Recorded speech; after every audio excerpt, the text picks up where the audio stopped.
తెలంగాణలో అక్రమంగా 400 ఎకరాల ఫారెస్ట్ ల్యాండ్ ని డెవలప్మెంట్ పేరుతో నాశనం చేస్తున్నారు.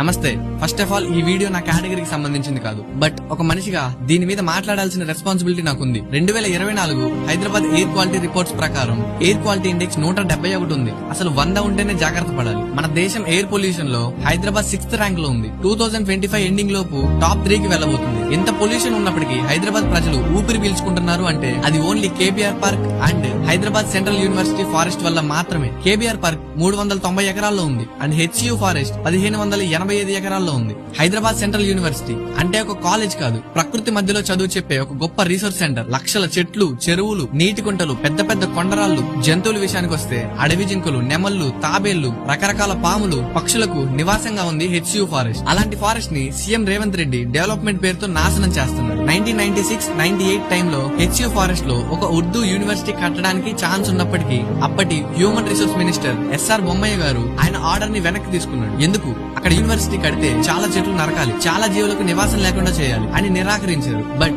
ఈ పెద్ద మనిషి ఏంట్రా అంటే నాకు ప్రాణాలు ముఖ్యం కాదు, నాకు డెవలప్మెంటే ముఖ్యం అంటున్నాడు. ఆల్రెడీ హైదరాబాద్ పక్కన వికారాబాద్ ఫారెస్ట్ లో నావీ VLF రాడార్ సిస్టమ్ కట్టబోతున్నారు. చాలా చెట్లు నరకబోతున్నారు. బట్ ఆ ఫారెస్ట్ హైదరాబాద్ కి దూరంగా ఉండడంతో అండ్ యూస్ఫుల్ ప్రాజెక్ట్ అవ్వడంతో చాలా మంది సపోర్ట్ చేశారు. బట్ ఇక్కడ సిచ్యువేషన్ అలా కాదు. HCU కి ఏదైనా డ్యామేజ్ జరిగితే ఆ ఎఫెక్ట్ మొత్తం హైదరాబాద్ మీద పడుతుంది. బట్ ఇప్పటికీ కొంతమంది పెద్ద మనుషులు గవర్నమెంట్ కి సపోర్ట్ చేస్తున్నారు. గవర్నమెంట్ ల్యాండ్, గవర్నమెంట్ ఇష్టం అంటూ రూల్స్ మాట్లాడుతున్నారు. ఇక్కడ రూల్స్ ముఖ్యం కాదు, 68 లక్షల ప్రజల ప్రాణాలు ముఖ్యం. ఎన్నో జంతు జీవాల నివాసం ముఖ్యం. ఇప్పటికీ కామన్ పీపుల్ అండ్ స్టూడెంట్స్ మాత్రమే ప్రొటెస్ట్ చేస్తున్నారు. బట్ ఒక్క సెలబ్రిటీ కూడా నోరు వెప్పట్లేదు. అదే ఒక హీరోకి గవర్నమెంట్ నుంచి అన్యాయం జరిగింది అంటే అంతలా సపోర్ట్ చేశారు. మరి ఇప్పుడు అన్ని లక్షల మంది ప్రజలకు, జీవాలకు గవర్నమెంట్ నుంచి అన్యాయం జరుగుతుంటే మీరు ఎందుకు మాట్లాడట్లేదు? మీరు కూడా హైదరాబాద్ లోనే కదా ఉంటున్నారు. ఓ గవర్నమెంట్ కి అగైనెస్ట్ గా మాట్లాడితే మీ సినిమాలకు ఇబ్బంది అవుతుందనా?